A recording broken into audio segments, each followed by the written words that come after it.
Minecraft okean yangilanishi. Bu Minecraft tarixidagi eng yaxshi yangilanishlardan biri edi. Xo'sh, bu yangilanish bizga nima berdi?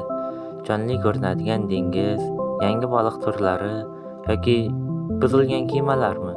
Keling, bugun dengiz haqida gaplashamiz.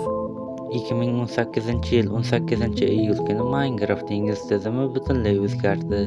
Endilikda siz cho'kkan kemalar va buzilgan inshootlarni topishingiz mumkin edi.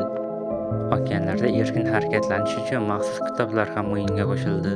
Suv ostida tezkor suzish, tezkor qazish va uzoq vaqt nafas olish kabi. Asosiy yangilanishlardan biri dengiz saltanati qo'shilishi bo'ldi. Bu butunlay prizmarindan iborat bo'lgan qasr bo'lib, uni har tomondan bir ko'zli maxluqlar o'rab turardi. Lekin asosiy bosslar qal'aning tepa va yon tomonlarida mavjud edi. Bosslar tinimsiz ravishda sizga sekin qazish effektini berardi. Agar siz ularni o'ldirsangiz, 25% ehtimol bilan aslagacha zirh olasiz. Saltanatning ichidan esa 8 ta oltin blok yoki shimigichlarni topish mumkin. Shimigichlar faqat dengiz saltanatida chiqishini inobatga olsak, bu anchagina noyob narsa. Shunday kuchli bosslar bor ekan, bizga anchagan kuchli qurol kerak. Tanishing, uch tishli nayza.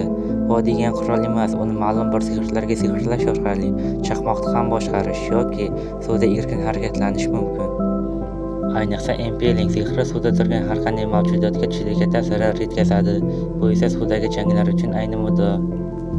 Va agar siz suv ostida o'z bazangizni qurishni istasangiz, sizga dengiz yuragi kerak bo'ladi. Dengiz yuragini xazina sandiqlaridan 100% ehtimol bilan topish mumkin. Uni ishlaydigan holga keltirish uchun sizga 8 ta dengiz chig'anog'i ham kerak. Endi esa prizmarin bilan o'ralgan kub ichiga uni joylashtiring. Yurak ishga tushadi va sizga nafas olish va dunyo ko'rish effektlarini beradi. Bu ancha oldingi yangilanishlar edi, lekin so'nggi versiyalarda dengiz qanchalik o'zgardi? Endilikda Nautilus orqali dengiz bo'ylab sayohat qilish yoki buzilgan inshootlardan dinozavr tuxumlarini topish mumkin.